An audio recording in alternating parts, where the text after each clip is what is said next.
오늘의 주요 뉴스입니다. 경찰이 서울시청 인근 역주행 사고 차량이 호텔에서 나올 때부터 과속을 했다고 밝혔습니다.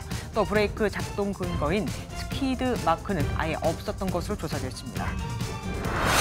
더불어민주당이 어제 상정안이 불발됐던 최혜병 특검법을 본회의에 올렸습니다. 국민의힘은 곧바로 필리버스터에 돌입하며 저지에 나섰습니다. 윤석열 대통령이 더불어민주당이 당론 발의한 전 국민 25만 원 민생지원금을 직격했습니다. 국민 1인당 왜 25만 원만 주냐면서 100억 원씩도 줘도 되는 거 아니냐고 반문했습니다. 정부가 공휴일을 특정 날짜가 아닌 요일제로 지정하는 방안을 추진합니다. 어린이날 등 날짜의 의미가 크지 않은 공휴일을 월요일 또는 금요일로 지정해 연휴가 되도록 한다는 겁니다.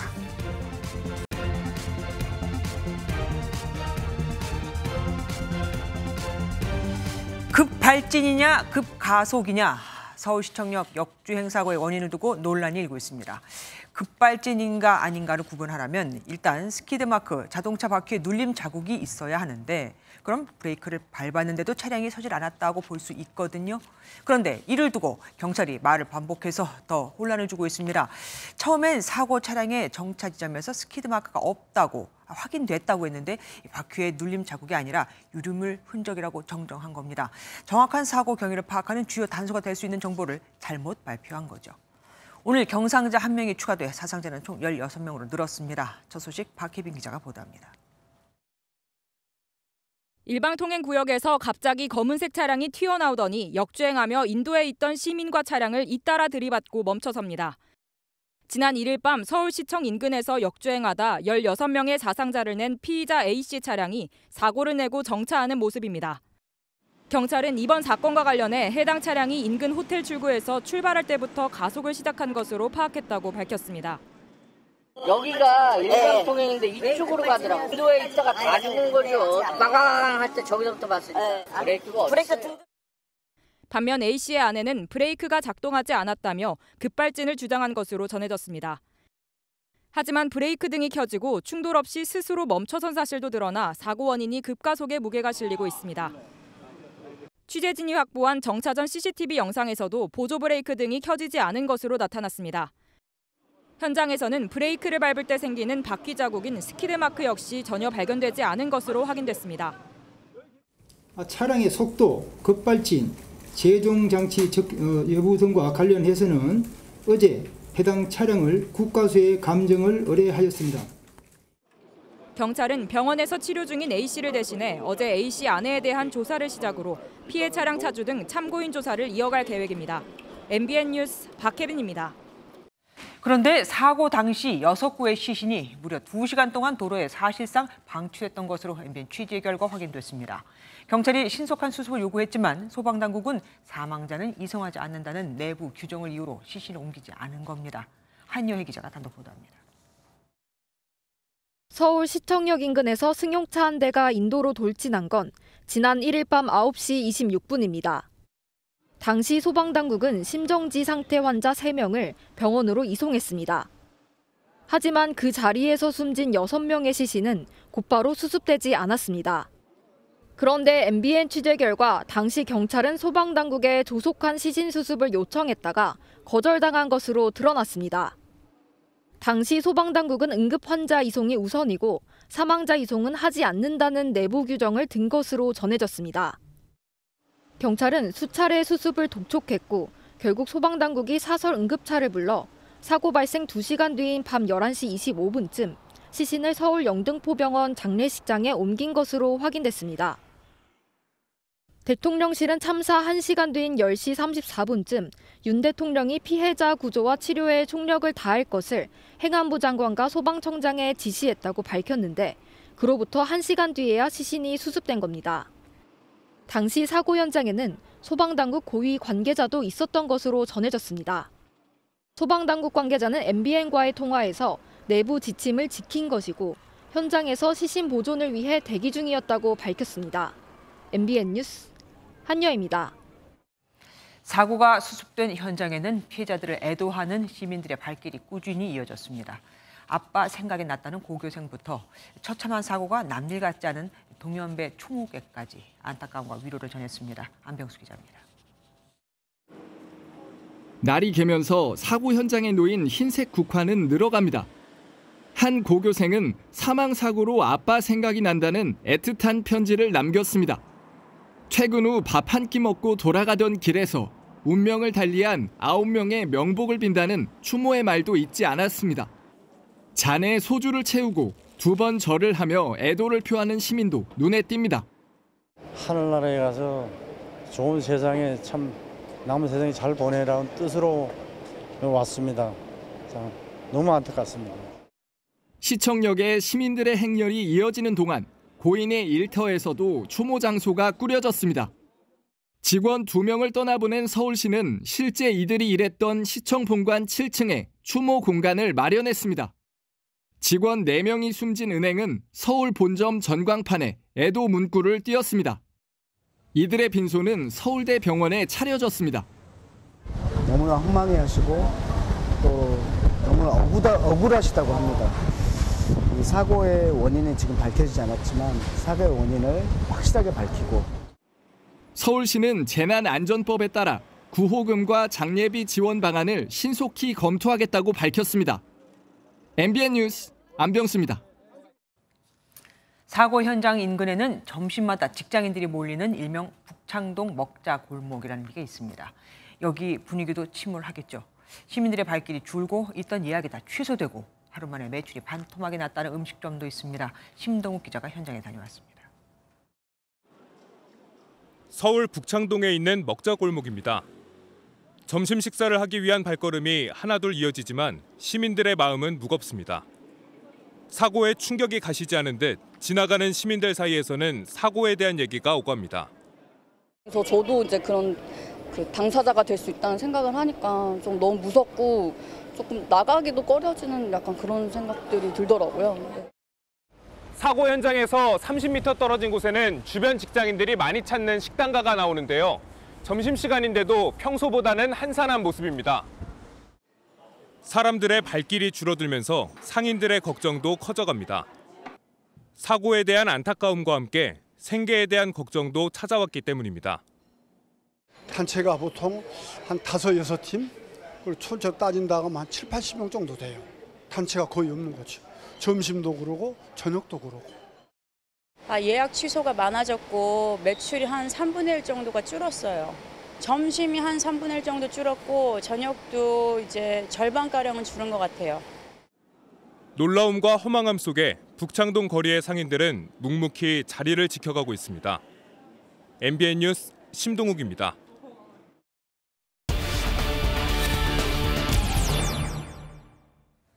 (16) 명의 사상자를 낸 서울시청 앞 역주행 사고의 진짜 원인은 뭘까요? 경찰청 출입하는 연장현 기자와 알아보겠습니다. 어서 오십시오. 네. 자, 이걸 어떻게 봐야겠습니까?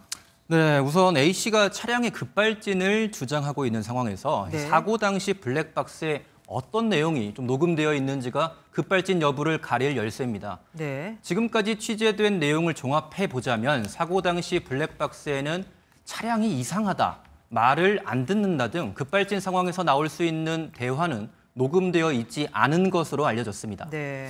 그 대신 하면서 당황하는 소리가 담겼을 뿐 그 외에 유의미한 증거는 현재 나오지 않은 것으로 전해집니다. 사고 직전에 운전자가 브레이크가 아니라 가속 페달을 밟았다는 얘기도 나오더라고요. 네, 맞습니다. 이 경찰은 사고 차량의 사고 기록 장치 기록을 토대로 A씨가 사고 직전 가속 페달을 강하게 밟았다고 1차 판단한 것으로 전해집니다.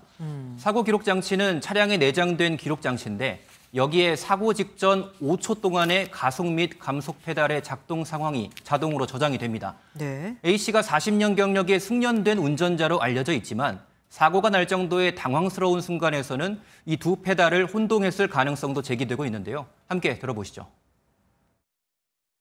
악셀을 브레이크로 착각한다든가 어떤 비정상적인 상태 때문에 더 극도의 공포감으로 더 극단적인 상황까지 치닫는 경우도 많거든요. 네, 경찰은 사고 기록 장치 등 정밀 감식을 위해서 사고 차량을 국립과학수사연구원에 보낸 상태입니다. 오늘 급가속이 시작된 그 지점에 연 기자가 직접 가봤다고요? 네, 오늘 오후에 저희 취재진이 직접 촬영해온 영상을 함께 보면서 좀 설명을 드리도록 하겠습니다.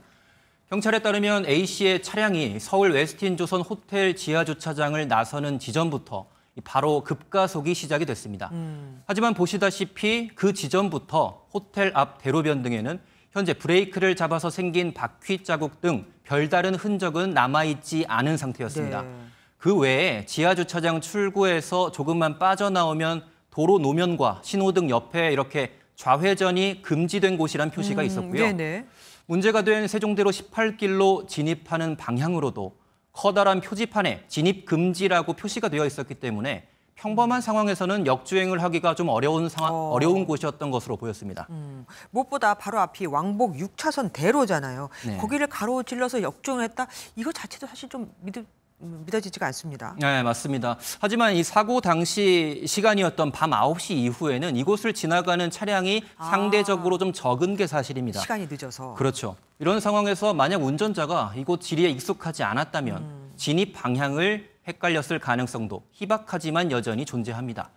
또 주목해야 할 다른 가능성은 당시 급가속이 시작된 위치인데요. 만일 지하주차장 출구 부근부터 차량 이상으로 급발진이 시작됐다면 A씨가 당황해서 눈앞에 직진 방향으로 보이는 세종대로 18길로 진입했을 가능성도 있습니다. 예, 일각에서는 이 운전자 부부가 차를 몰기 직전에 싸웠다는 말도 있던데 그건 어떻습니까? 네, 말씀처럼 A씨와 당시 동승자였던 이 부인이 다퉈서 홧김에 발생한 사고가 아니냐라는 주장이 제기되고 있는 상황인데요. 일단 경찰은 그 가능성에 대해서는 사실이 아니라고 선을 그었습니다. 호텔 주변의 영상 등을 토대로 살펴봤을 때 그런 정황은 보이지 않았다는 설명입니다. 네. 정확한 사고 원인에 대해서는 향후 경찰 수사 상황을 조금 더 지켜봐야 할 것 같습니다. 네, 사회부 연장현 기자와 함께했습니다. 고맙습니다. 조금 전 국립중앙의료원 응급실에 택시가 돌진하는 사고가 발생했습니다. 사고 운전자는 급발진을 주장하고 있는데요. 현장에 나가 있는 취재기자 연결해 보겠습니다. 강승 기자, 우선 현장 상황부터 정리해 주세요. 네, 지금 제가 나와 있는 이곳 국립중앙의료원 앞에서는 사고 흔적을 찾아볼 수가 있습니다. 이렇게 파편들이 널려 있는데 이 파편들을 통해서 당시의 충격이 얼마나 컸는지를 짐작할 수가 있습니다. 현재 사고를 일으킨 주황색 택시 차량은 처리가 된 상태고 피해 차량들만 주변에 남아 있습니다.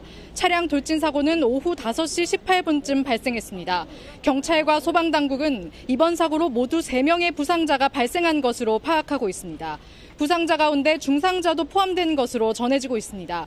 부상자는 사고 발생 직후 국립중앙의료원으로 옮겨진 것으로 알려졌습니다. 일로 확 들어간 거예요. 아, 꺾어서 들어갔어요? 그렇지. 이리로 확 갔더니 이렇게 걸리고 이리로. 그렇지. 저거 받고 여기 딱 갔는데 저로 쑥 들어가요. 사고 차량을 운전한 택시기사는 70대인 것으로 알려졌는데 현장에서 경찰에 체포된 것으로 전해졌습니다. 사고 택시 운전자는 응급실에 손님을 내려주고 입구 쪽에서 방향에 돌려 나온 과정에서 차가 붕붕거리며 말을 듣지 않았다며 급발진한 것 같다고 주장했습니다. 경찰이 음주 측정은 했지만 음성으로 나왔습니다. 현재로서는 급발진으로 인한 사고에 무게를 두고 구체적인 사고 원인을 조사하고 있습니다. 지금까지 서울국립중앙의료원에서 MBN 뉴스 강서영입니다. 야권이 추진해온 최혜병 특검법이 우여곡절 끝에 국회 본회의에 올랐습니다. 어제 대정부 질문이 파행으로 끝나면서 특검법 상정이 불발되자 오늘은 대정부 질문 전에 상정 절차를 마쳐버린 겁니다. 대통령실은 전대미문의 입법 폭력 쿠데타를 즉각 중단해야 한다며 본회의 통과 시 거부권 행사를 예고했습니다. 서영수 기자입니다. 대정부 질문을 위해 잡힌 본회의는 예정보다 1시간 늦게 시작됐습니다. 김병주 의원의 정신 나간 국민의힘 발언을 놓고 여야가 대립하다 박찬대 민주당 원내대표의 유감 표명으로 김 의원 사과를 가름하기로 했지만 오히려 고성만 오갔습니다. 국회 본회의 대정부 질문이 파행된 것에 대해 안타깝게 생각하고 유감입니다. 어렵사리 시작된 회의에서도 안건 상정 순서를 놓고 신경전은 이어졌습니다. 대정부 질문 대신 최혜병 특검법을 먼저 상정해달라는 민주당의 요구를 우원식 국회의장이 수용하자 국민의힘이 항의하고 나선 겁니다. 호떡 뒤집듯이 왜 이렇게 의사 일정을 마음대로 하십니까? 21대 국회에서 거부권 행사로 폐기됐던 최혜병 특검법은 민주당의 22대 당론 1호 법안으로 사실상 윤석열 대통령을 수사 대상으로 하고 있습니다. 대통령실은 반문명적 헌정 파괴 시도와 폭력적 입법 쿠데타를 즉각 중단해야 한다며 민주당의 특검법 추진을 거세게 비판했습니다. 특검법은 내일 오후 국회 문턱을 넘을 가능성이 크지만 윤 대통령은 다시 한번 거부권을 행사할 전망입니다. MBN 뉴스 서영수입니다. 이렇게 민주당이 최혜병 특검법을 상정하자 국민의힘 의원들은 무제한 토론, 필리버스터를 시작했습니다. 여기서 누가 첫 번째 타자로 나왔을까요? 국회 나가 있는 취재기자 연결해서 알아보겠습니다. 김태희 기자, 지금도 필리버스터가 진행되고 있습니까? 네, 현재 국민의힘 여당 간사인 유상범 의원이 4시간 가까이 토론을 진행 중입니다. 국민의힘은 최혜병 특검에 반대하면서 오후 3시 반쯤 필리버스터에 돌입했습니다. 유상범 의원은 필리버스터를 시작하며 순직 해병 특검법의 위헌성과 부당성을 지적하기 위해 이 자리에 올랐다고 설명했습니다. 이 특검법이야말로 오로지 대통령 탄핵의 교두보를 마련하기 위한 특검법이고 진실 규명을 위한 것이 아니며 위헌적 요소로 가득 차 있기 때문입니다. 이후에는 당권 주자인 나경원 의원과 주진우, 송석준, 곽규택 의원 등이 찬성 토론을 준비 중입니다. 최상병 특검법 상정 후 필리버스터가 시작되면서 경제 분야 대정부 질문은 무산됐고 국무위원들은 모두 퇴장했습니다. 국민의힘 의원들은 본회의장 앞에서 농성도 하고 있다면서요. 네, 제 뒤로 보시는 것처럼 지금 국민의힘 의원들은 민주당의 탄핵 독주를 규탄하며 농성하고 있습니다. 이 필리버스터와 동시에 민주당의 탄핵 규탄을 하며 조별로 돌아가며 농성을 진행하는데요.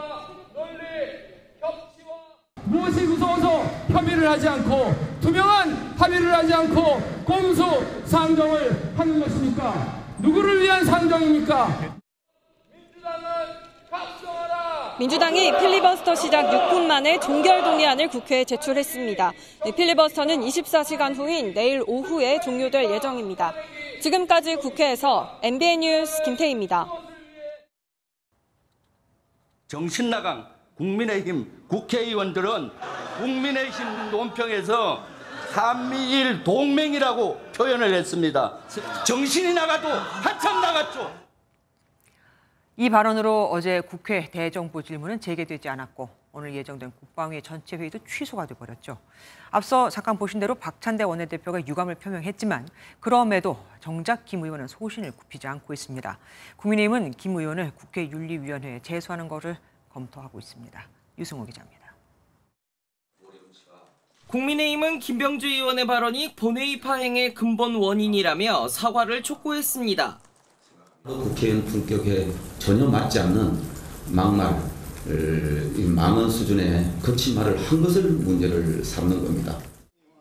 최혜병 순직 사건 외압 의혹과 북한 오물풍선 살포, 훈련병 사망 등 국방부 상대 현안 질의가 예고됐던 국방위 전체 회의도 일방적으로 취소했습니다. 김 의원은 최혜병 특검법을 피하기 위한 꼼수라며 사과의 뜻이 없다고 못 박았습니다. 정신 나간 그 표현을 가지고 계속 트집을 잡고 있습니다. 민주당 지도부도 최고위에서 적절한 지적이었다며 지원에 나섰습니다. 일본과 군사 동맹을 맺는 것은 제2의 일제강점의 길을 터주는 것과 무엇이 다르겠습니까? 국민의힘이 김 의원의 윤리위원회 제소를 검토하는 가운데 민주당도 대정부 질문 방해는 국회 선진화법 위반이라고 맞서고 있어 당분간 여야 갈등은 더욱 첨예해질 전망입니다. MBN 뉴스 유승호입니다. 이미 최혜병 특검법이 국회 본회의에 상정됐지만 국민의힘 당권 주자들은 지금도 이 특검법을 놓고 설왕설래를 이어가고 있습니다. 한동훈 전 비대위원장이 자신이 당대표가 되면 새로운 특검법을 논의를 거쳐서 내놓겠다고 했는데 나경원, 윤상현 의원과 원희룡 전 장관은 일제히 한 전 위원장을 비판했습니다. 김도현 기자입니다. 한동훈 전 국민의힘 비상대책위원장은 무지막지한 민주당의 특검법은 절대로 통과되면 안 된다고 재차 입장을 밝혔습니다. 그러면서도 제3자 추천 특검이 유일한 대안이라고 거듭 강조했습니다. 제 제안은 대단히 합리적이고 실효성이 있다는 건 이미 실증되고 있습니다. 그러니까 나머지 세 후보는 일제히 날을 세웠습니다. 원희룡 전 국토교통부 장관은 금식이 당론인 우리 당에 메뉴를 자꾸 내놓으라 하는 건 궤변이라고 반박했습니다. 쓴소리 물론 필요합니다. 하지만 밖으로는 소리가 나오지 않아야 합니다. 나경원 의원은 한 전 위원장이 이미 배신의 늪에 빠졌다며 진정성을 갖고 용산을 비판해도 매번 충돌로 다뤄질 것이라고 우려의 뜻을 밝혔습니다. 민심과 거리가 있을 경우에는 바꿀 수 있게 하느냐.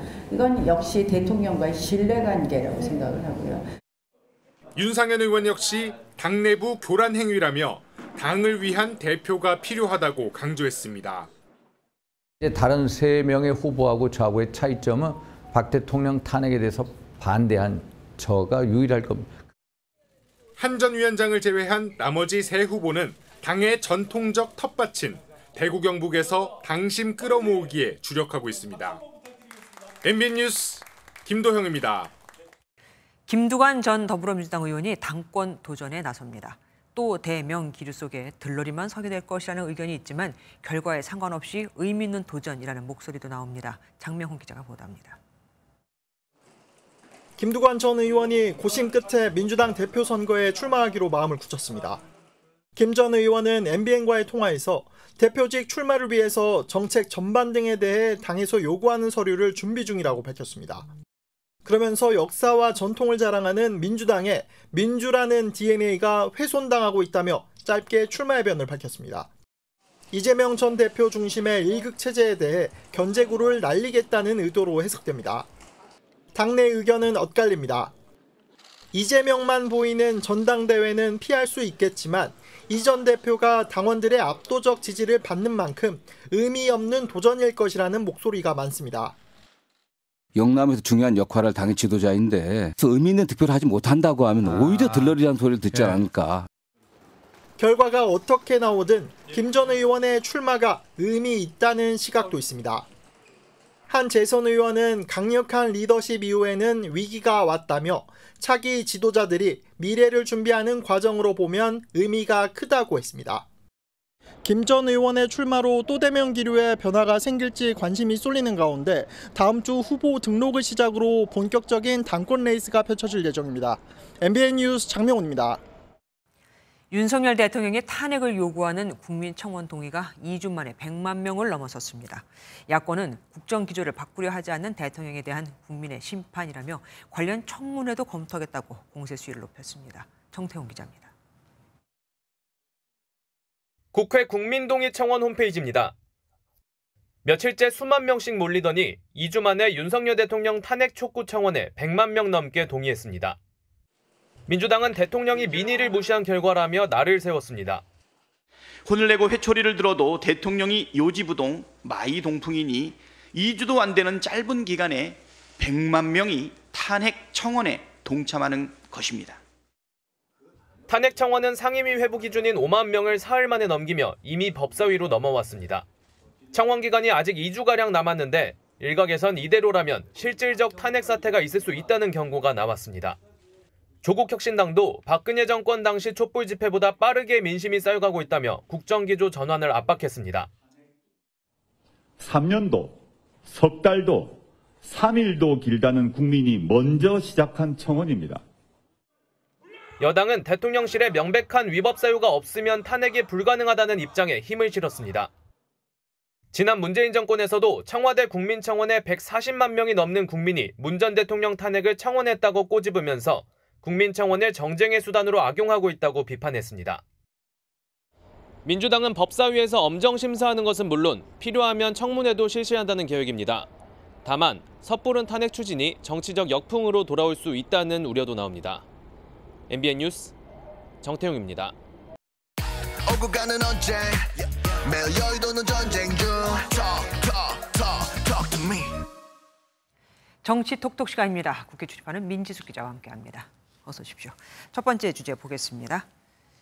왜 인사 안 해? 아니 다 큰 어른들이 왜 저런 걸로 싸웁니까? 네, 어제부터 국회 본회의장에서 인사 관련해서 이야기가 나오고 있습니다. 네. 앞서 보신 대로 국민의힘 필리버스터 첫 번째 주자로 검사 출신 유상범 의원이 나섰는데요. 네. 이 보통 발언권을 얻어서 앞으로 나오면 뒤를 돌아서 국회의장에게도 인사를 하는데 그랬죠. 예. 이걸 생략했습니다. 저한테 인사 안 하시나요? 인사 받으실 만큼의 행동만 해주시면 인사할 거예요. 그러면 인사하셔야지. 그렇게 생각하세요? 그러면 저는 그렇게 생각 안 합니다. 사과시키셔야 됩니다.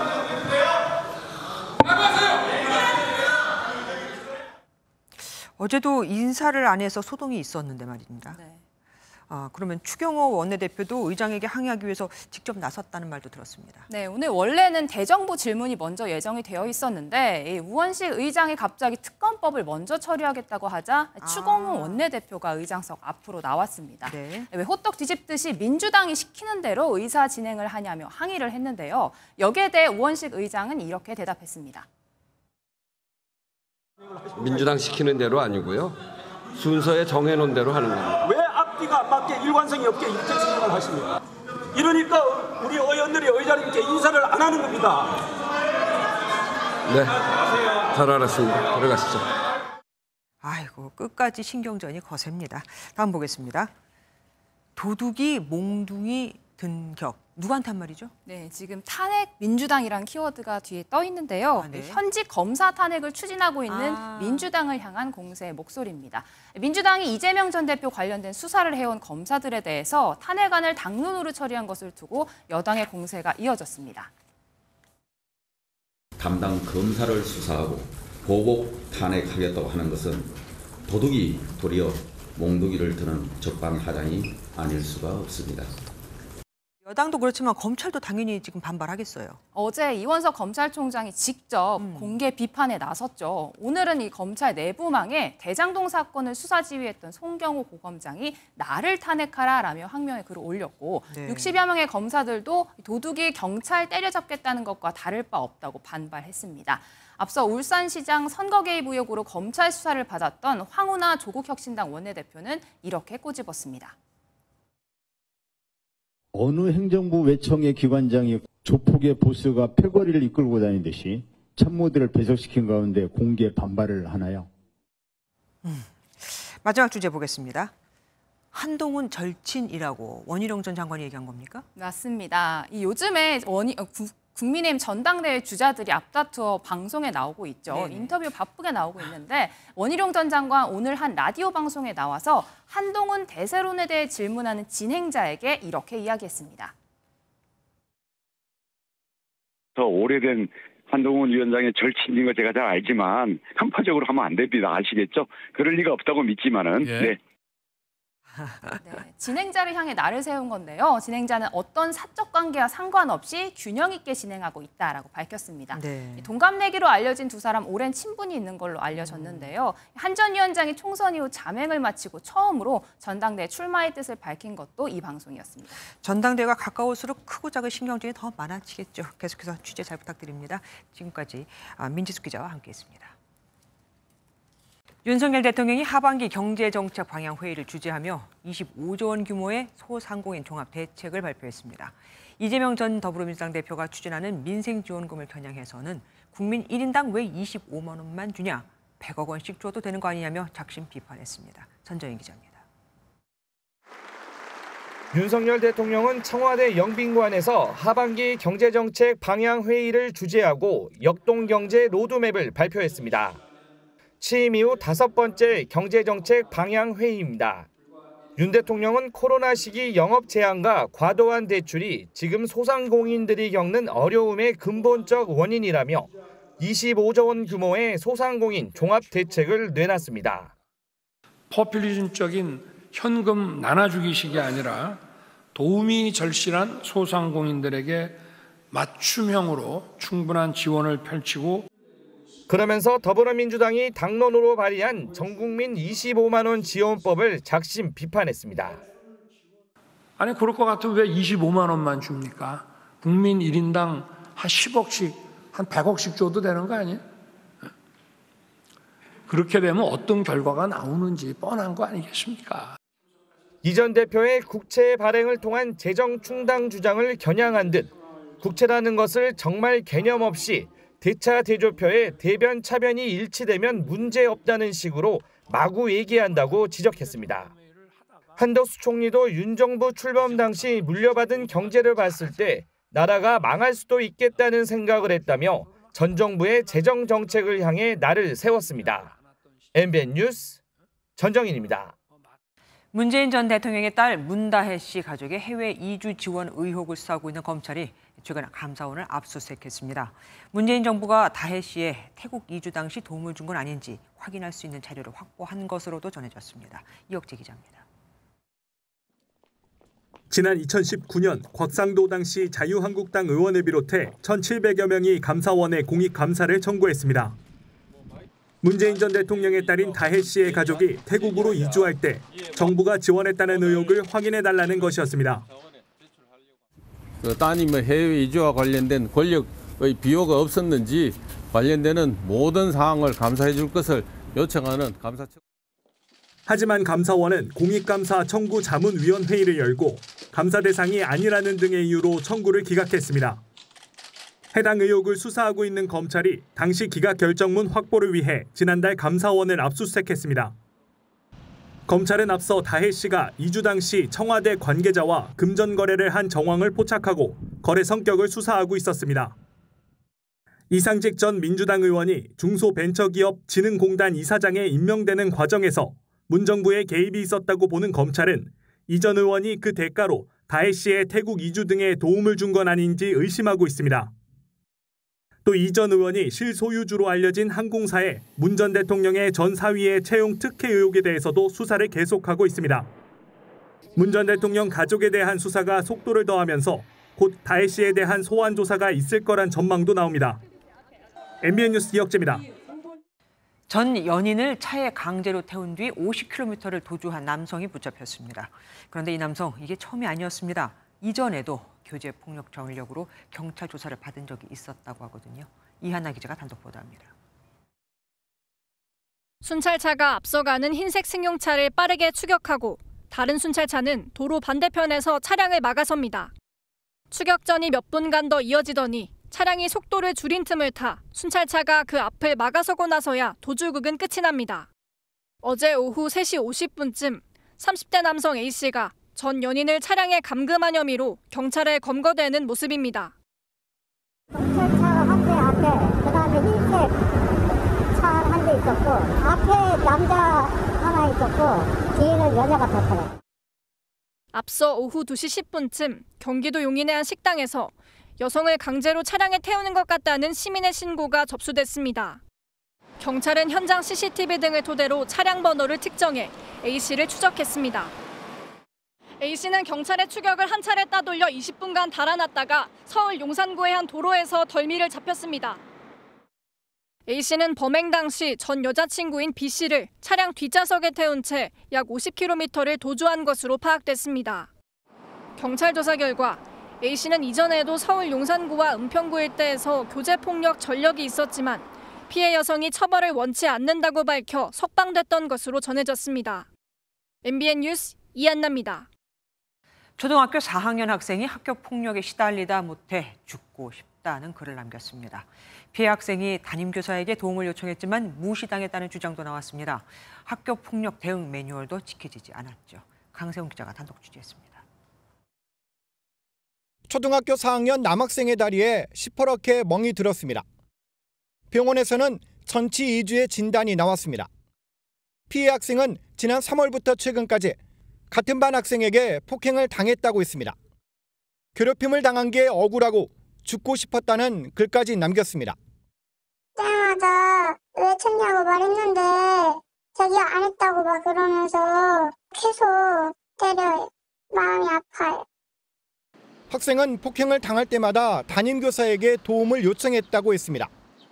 하지만 교사는 교내 학교폭력 전담교사나 교육청에 알리지 않았습니다.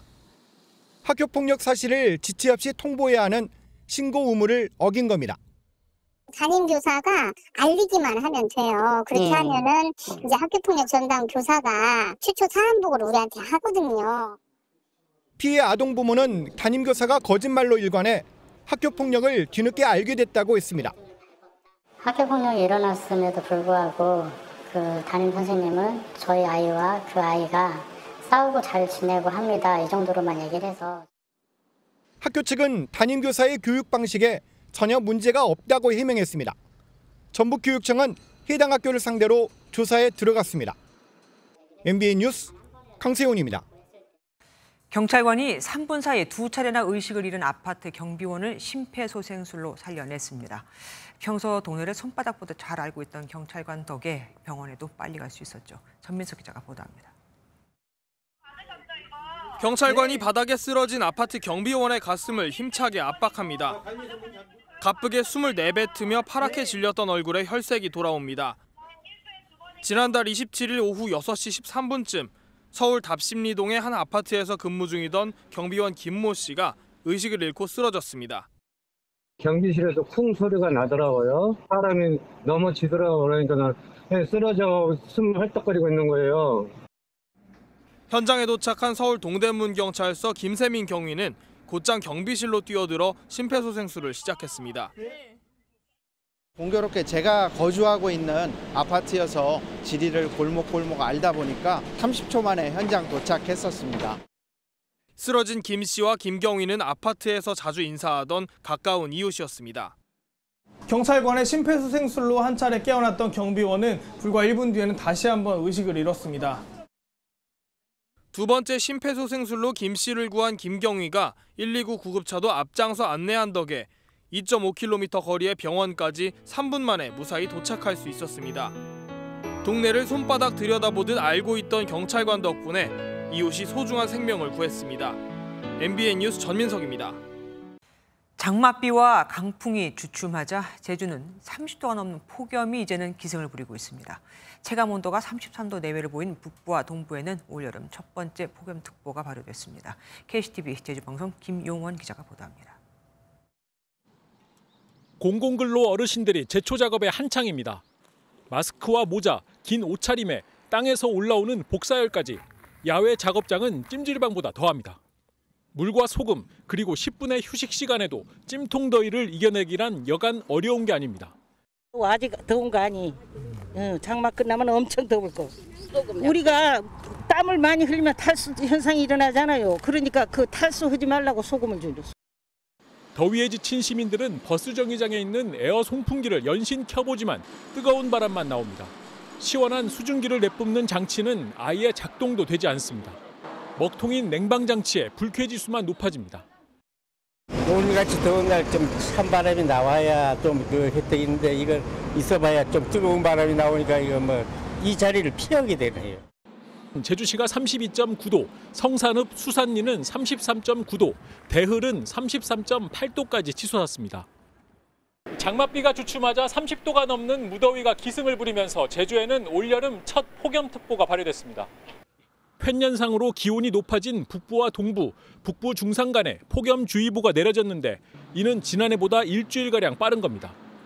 폭염특보가 발효 중인 제주도 북부 동부와 북부 중산간에는 체감온도가 33도 이상 올라 매우 무더운 날씨가 지속되겠고 밤사이 열대야가 나타나는 곳. 제주 지방은 당분간 33도 안팎의 본격적인 무더위가 예상됩니다. KCTV 뉴스 김용원입니다. 무더운 날씨가 이어지는 가운데 장마 기간에까지 접어들면서 식중독 위험도 더 커졌습니다. 전북 남원시에선 어제 급식을 먹은 학생 160명이 집단 식중독 증상을 보였습니다. 정치훈 기자가 현장 취재했습니다. 식중독 의심 신고가 접수된 건 어제 오후 10시쯤입니다. 오후부터 배가 아프다는 학생들이 병원 응급실에 몰리면서 비상이 걸렸습니다. 밤새 학생과 교직원 150명이 이곳 응급실에서 진료를 받았는데 이 증상이 늦게 나타나기도 해 추가 환자가 늘고 있습니다. 증상이 좀 안 좋아요, 많이? 흑통이에요.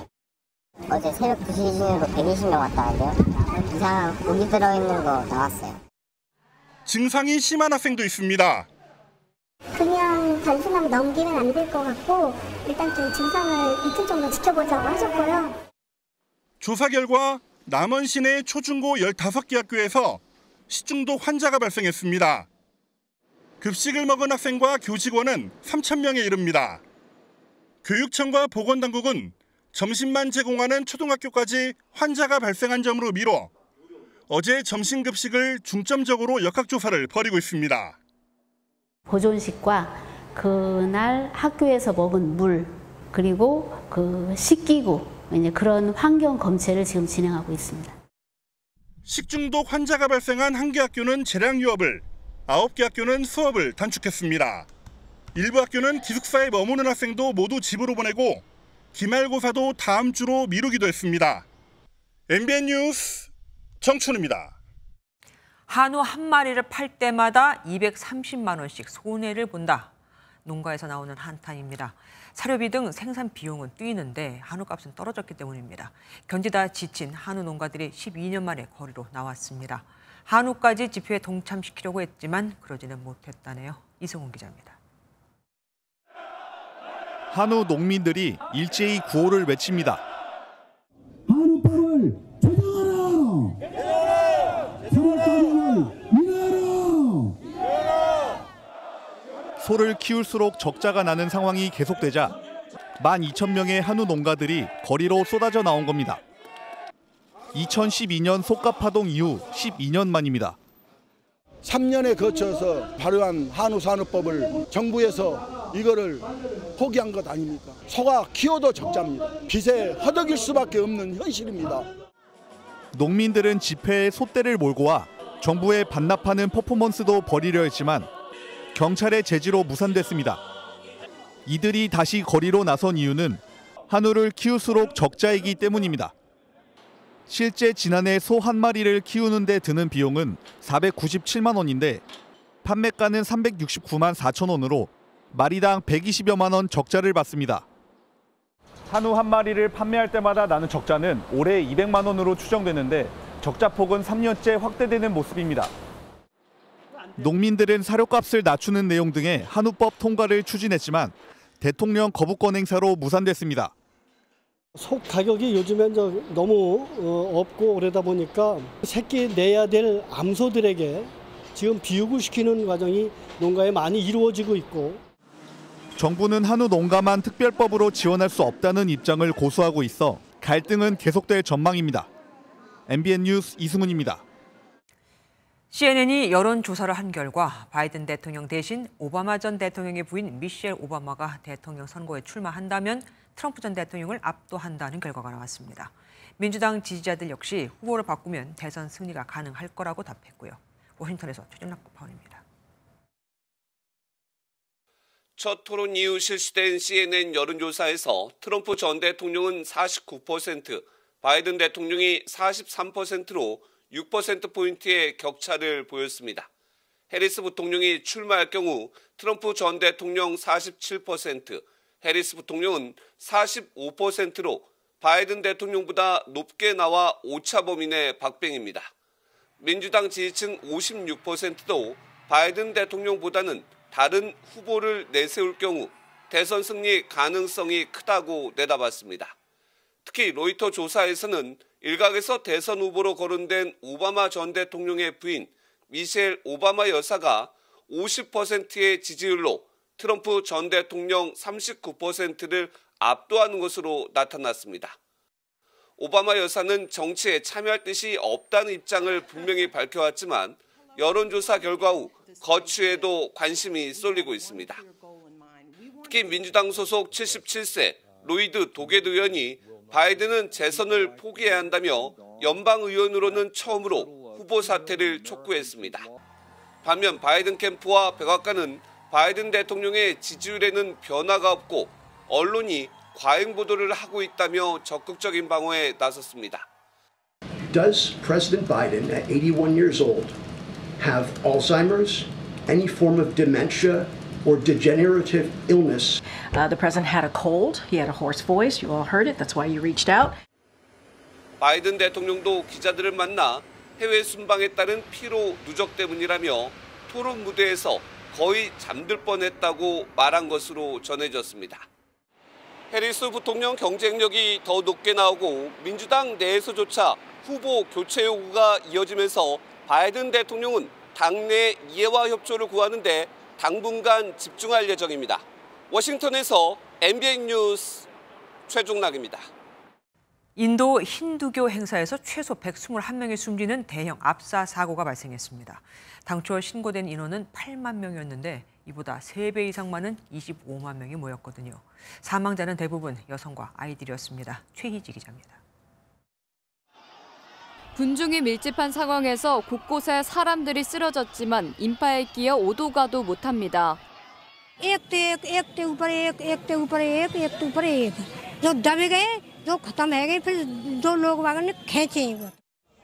사망자가 들것에 옮겨지고 종교 행사장은 순식간에 눈물바다가 됐습니다. 인도의 수도 뉴델리에서 남동쪽으로 약 200km 떨어진 하트라스 마을에서 열린 종교 행사에서 압사 사고가 발생했습니다. एक आयोजन भोले बाबा का समागम हो रहा था, जिसमें जब समागम अंत हो रहा था तो उस समय अत्यधिक उमस के कारण जब वहां से लोग निकलने को हुए 로이터는 허가 인원의 3배가 넘는 25만 명이 행사에 참석했다고 전했습니다.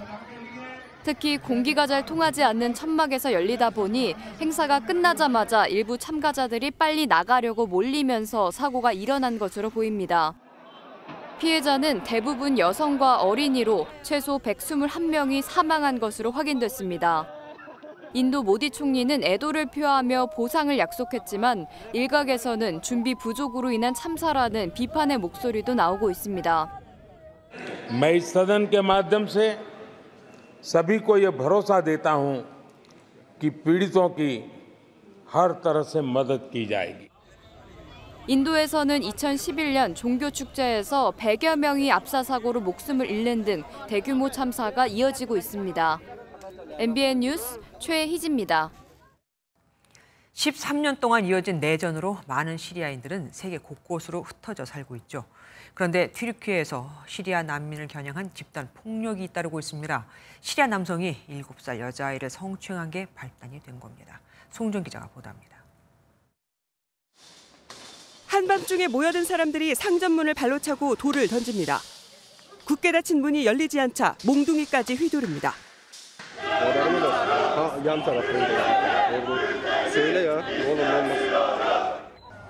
현지 시각 2일 튀르키예 중부 카이세리에서 시리아 난민의 집과 가게를 노린 집단 폭행과 방화가 이틀 연속 이어졌습니다. 지난달 30일 시리아인 남성이 7살 사촌 여동생을 성추행한 사건이 발단이 됐습니다. 분노한 주민들이 직접 범인을 색출하겠다며 시리아 난민 밀집 지역을 급습한 겁니다. 용의자는 곧바로 검거됐지만 흥분한 주민들은 무차별 폭력을 이어갔습니다. 경찰이 공포탄과 물대포를 쏘며 진압에 나섰고 폭력 혐의로 470여 명을 구금했습니다. 강경 진압에도 폭력 사태는 안탈리아 등 다른 지역으로 번지고 있고 난민 정책을 둘러싼 정치 갈등으로까지 비화하는 모양새입니다. Toplumda yabancı düşmanlığını ve sığınmacı nefretini körükleyerek hiçbir yere varılamaz. 이에 반발해 튀르키예군이 주둔한 시리아 서북부에서는 반튀르키예 시위가 벌어졌습니다. 양국 간 갈등이 격화하자 튀르키예는 시리아 인접국경 검문소 일부를 폐쇄했습니다. MBN 뉴스 송주영입니다. 정부가 올해 경제 성장률을 2.2%에서 2.6%로 높였습니다. 물가 역시 2% 초중반까지 떨어질 것으로 전망했는데 그럼에도 서민과 소상공인들이 느끼는 체감 경기는 좋지 않죠. 이에 정부가 집주인이 전세금을 5% 이내에서 올리면 세제 혜택을 주는 상생 임대인 제도를 2년 더 연장하고 폐업한 소상공인의 빚은 90%까지 감면해 주기로 했습니다. 최윤영 기자가 보도합니다. 서울 송파구의 한 대단지입니다. 작년 초 전용 면적 59제곱미터 전셋값은 6억 원에서 7억 원 선이었지만 지금은 9억 원대입니다. 계약갱신 청구권을 쓴 4년 만기 전세가 돌아오자 전셋값이 뛰는 겁니다. 임대차법에 의해서 고정을 시켜놔버렸잖아요. 올라가지 않게. 그게 더군다나 올해 이제 마지막 해가 되는 거고, 그러니 당연히 올라갈 수 있는 소지가 나오는 거죠. 계속 오르는 전셋값에 세입자들의 부담이 커지자 정부가 대책을 내놨습니다. 임대료를 5% 아래로 올리는 집주인에게 양도세 계산 때 거주 요건을 면제해주는 제도를 2년 더 연장하기로 한 겁니다. 정부는 또 노후 공공청사를 복합 개발해 2035년까지 도심에 공공임대주택 5만 가구를 공급하기로 했습니다. 영세 소상공인에게는 내년부터 배달료가 지원되고 폐업한 부실차주 소상공인에게는 최대 90%까지 원금을 감면해 주기로 했습니다. 소상공인이 당면한 부담을 덜어드리고 구조적 문제를 해소하기 위해 약 25조 원 규모의 맞춤형 지원 대책을 마련했습니다. 경기 활성화를 위해 기존보다 주주 배당을 확대하는 기업에 대해서는 증가분의 5%를 법인세에서 깎아주는 것도 추진하기로 했습니다. MBN 뉴스 최인영입니다. 이르면 2026년부터는 토, 일, 월 이렇게 사흘을 몰아서 쉴 수 있게 됩니다. 정부가 공휴일을 날짜가 아닌 요일로 지정하는 방안을 검토하고 있거든요. 주말로 이어지는 황금 연휴를 늘려서 돈이 돌게 하겠다는 건데 해외여행을 가버리면 어쩌죠? 이승민 기자입니다. 올해 6월 6일 현충일은 목요일이었습니다. 수요일과 금요일 사이에 끼어 있어 연휴로 만들어 여행이라도 가려면 금요일에 휴가를 내야 했습니다. 아무래도 주말에 이어서 연달아 쉴 수가 없으니까 따로 휴가를 내야 되고 그래서 불편함이 있었죠. 우리나라는 공휴일을 날짜로 정하기 때문인데 주말과 겹치거나 화수, 목요일 등 근무일 중간인 경우가 많았습니다. 이에 정부는 빠르면 오는 2026년부터 공휴일을 날짜 대신 요일로 지정하는 방식을 추진하기로 했습니다. 예를 들면 어린이날을 5월 5일이 아닌 5월 첫 번째 월요일로 정하는 겁니다. 이렇게 되면 징검다리 휴일이 사라지고 토, 일, 월 사흘짜리 연휴가 보장됩니다. 그럼 너무 좋을 것 같아요. 휴가도 맞아. 휴가도 쉴 수 되고 길게 쉬어도 되니까. 네, 여행도 가고. 해외여행도. 일본 역시 2000년부터 공휴일의 일부를 월요일로 정했고 미국은 1971년부터 기념일은 그대로 두고 휴일만 월요일로 옮겨 연휴를 만들었습니다. 특정 일자로 되어 있는데 이것들을 재검토해서 대체 휴일제를 확대하거나 아니면 요일제 공휴일을 확대하는 방안을 검토. 정부는 또 한 달에 한 번 받는 월급을 월 2회 또는 주급제 등으로 다양화하고 4시간 일하면 30분 이상 의무적으로 쉬는 근로시간 제도도 상황에 맞게 개선하기로 했습니다. MBN 뉴스 이승민입니다. 대출 금리가 2%대까지 떨어지고 오는 9월부터는 대출 규제가 예고되면서 지금 아파트를 사려는 사람이 늘고 있습니다. 하지만 정부 입장에서는 가계대출 증가가 반갑지만은 않죠. 금융당국이 통제에 나섰고 일부 시중은행도 금리를 다시 올리기 시작했습니다. 길기범 기자입니다. 서울 전농 뉴타운의 한 아파트 단지. 최근 집값 유동폭이 심상치 않은 데다 대출 금리마저 떨어지자 영끌족이 다시 늘어나며 매물 구하기가 하늘의 별따기입니다. 아무래도 금리에 영향을 받죠. 근데 여기는 이제 다 쓰고 지나갔기 때문에 지금은 조금 일찍 있거든요. 늦어도 3, 4월 달보다도 1억 이상 올랐으니까 거래도 늘었는데 매물이 아예 없어요 지금. 오는 9월부터 대출 한도를 줄이는 스트레스 DSR 시행마저 예고돼 대출 막차 수요까지 급증하고 있습니다. 문제는 가계부채인데 5대 은행의 가계대출 잔액은 지난달보다 5조 3천억 원 증가하며 35개월 만에 가장 큰 증가폭을 보였고 주택담보대출도 5조 원 넘게 늘었습니다. 가계 빚 우려가 커지자 금융당국이 은행 임원진들을 불러 대출 관리를 주문했습니다. 자체 가계대출 경영목표 수립 및 관리 실태 등을 면밀히 점검하고 점검 결과 나타난 지적사항에 대해서는 엄중 조치할 방침입니다. 일부 은행들도 2%대까지 떨어진 주택담보대출 금리를 다시 올리기 시작했습니다. KB국민은행이 부동산 담보대출 가산금리를 0.13%포인트 인상했고 하나은행 역시 우대금리 폭을 0.2%포인트 축소했습니다. 일주일 만에 대출금리가 다시 오름세로 바뀌면서 영끌족의 반발도 나타날 전망입니다. MBN 뉴스 길기범입니다. 다리가 절단된 환자가 착용하는 로봇 의족이 단순히 받침대 역할을 하는 차원을 넘어 실제 다리처럼 획기적으로 발전하고 있습니다. 미국 MIT 연구팀이 생각대로 의족을 돌리거나 구부릴 수 있는 기술을 개발했는데 상용화하면 환자들에게 큰 희망이 되겠죠. 한범수 기자가 보도합니다. 두 종류의 로봇 의족으로 번갈아 실험이 진행됩니다. 왼쪽은 과거부터 사용해온 의족이고 오른쪽은 최근 새롭게 나온 것입니다. 오른편이 더 빠르고 자연스럽습니다. 평지는 물론 경사로와 계단에서도 성능 차이가 확연합니다. 미국 MIT 연구팀이 이 새로운 의족을 개발해 국제 학술지에 공개했는데 5년 이내 상용화를 목표로 삼고 있습니다. 실제 사람 다리가 그렇듯 생각한 대로 의족을 구부리거나 돌리는 게 가능해 착용자가 하이킹이나 댄스까지 즐길 수 있게 될 전망입니다. No longer comprises separate lifeless tools from our minds and our bodies. A future in which technology has been carefully integrated within our nature. 이처럼 뛰어난 기능은 다리 절단 환자의 신경을 의족에 완전히 연결하는 신기술 덕분에 구현할 수 있었습니다. 기존 로봇 의족은 보행 패턴을 학습해 작동하는 방식이어서 사용자 의도대로 움직이지 않을 때도 있었습니다. 이런 가운데 새로운 의족 개발을 주도한 휴어 MIT 교수 역시 다리가 절단된 장애인이란 사실도 주목을 받고 있습니다. 휴어 교수는 40여 년 전 암벽 등반에 나섰다가 눈보라에 갇혀 심한 동상으로 두 다리를 잃었는데 자신이 만든 의족으로 장애 극복을 시도하고 있습니다. 이번 연구에는 송현근 박사 등 한국계 연구원들도 중요한 역할을 한 것으로 알려졌습니다. MBN 뉴스 한범수입니다. 스포츠 뉴스입니다. 스포츠가 일상에 녹아든 도시, 서울이 꿈꾸는 미래라고 얼마 전에 전해드렸죠. 그런데 진정한 스포츠 시티로 거듭나려면 먼저 풀어야 할 숙제가 있다고 하네요. 최영규 기자가 취재했습니다. 신나는 음악과 함께 물속에서 아쿠아로빅을 즐기고 경쾌한 리듬으로 힘차게 기구를 당깁니다.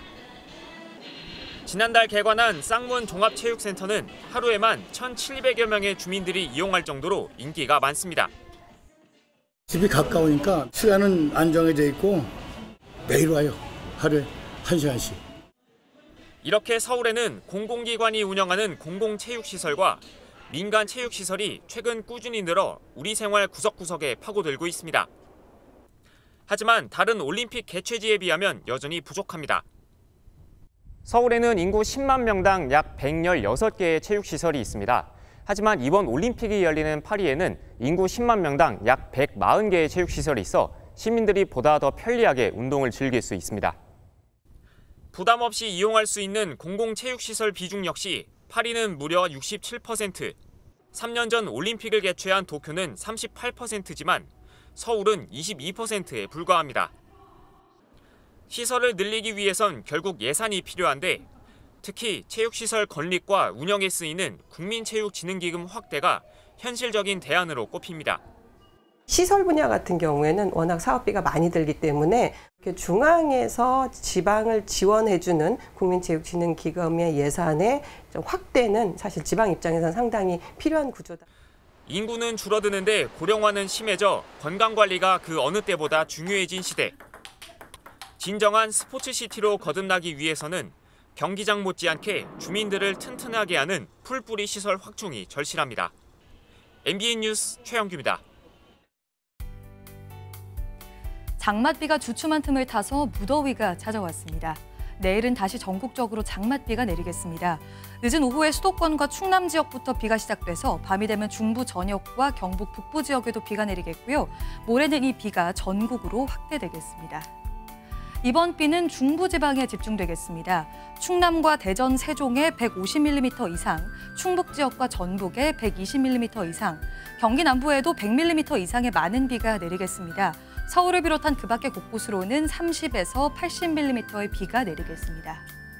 내일 전국이 흐리겠습니다. 비가 내리긴 해도 무더위는 계속되겠는데요. 중부지방은 서울이 29도, 대전 31도까지 오르겠습니다. 남부지방은 더 덥겠습니다. 제주에는 오는 밤사이 열대야가 나타나겠고 낮 기온은 전주와 광주가 32도, 대구가 34도까지 치솟겠습니다. 금요일 밤에는 장맛비가 잠시 소강 상태에 들겠고요. 주말부터 다시 전국에 장맛비가 길게 이어질 전망입니다. 내셨습니다.